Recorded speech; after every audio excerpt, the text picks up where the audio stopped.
মাহে রমজানেও আমাদের নিয়মিত বাজার মনিটরিং চলবে, যে অবৈধ মজুদ বা কেউ মেয়াদ উত্তীর্ণ কোনো পণ্য বিক্রি করছে কিনা বা নির্ধারিত দাম থেকে বেশি বিক্রি করছে কিনা। পাবলিকের জন্য আমার জরুরি, অবশ্যই জরুরি। আপনি জানেন, তাহলে আপনি এটা দেন নাই কেন? আমারে না দেখলে দিতেন না।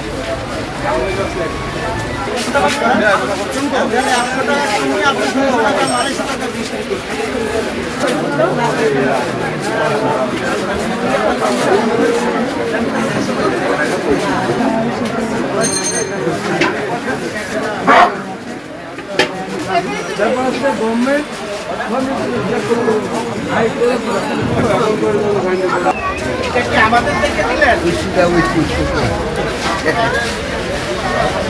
দিতে পারে না, এটা মাফ করতে পারি যদি আগের দিন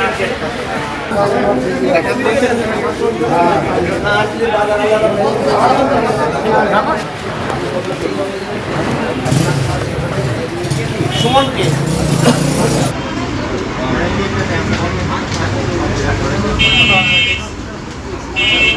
পবিত্র মাহে রমজান, অন্যান্য সময়ে আমরা বাজার অভিযান করি, পবিত্র মাহে রমজানেও আমাদের নিয়মিত বাজার মনিটরিং চলবে, যে অবৈধ মজুদ বা কেউ মেয়াদ উত্তীর্ণ কোনো পণ্য বিক্রি করছে কিনা বা নির্ধারিত দাম থেকে বেশি বিক্রি করছে কিনা বা যেটা ক্রয় বিক্রয় করছে ভাউচার, এবং সেই অনুসারে মূল্য তালিকা যাতে ভোক্তা কাউকে দেখতে পারে যে সে যে পণ্যটা কিনছে যে পাশের দোকানে কত করে বিক্রি করছে। এইটা এনশিওর করার জন্য আমরা মনিটরিংয়ে আসছি দর্শনা বাজারে।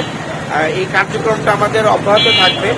আর বাজারে যে দ্রব্যমূল্য যেটা আমরা বলি, যদি আমাদের মূল্য তালিকাটা এবং ক্রয় ভাউচারটা আমাদের ঠিক থাকে, তাহলে সহজে কেউ দাম বৃদ্ধি করতে পারে না। কারণ এখানে একজন কনজিউমার সে দেখতে পারে যে এই দোকানে কত এবং পার্শ্ববর্তী দোকানে কত, সে যাচাই বাছাই করে নিতে পারে।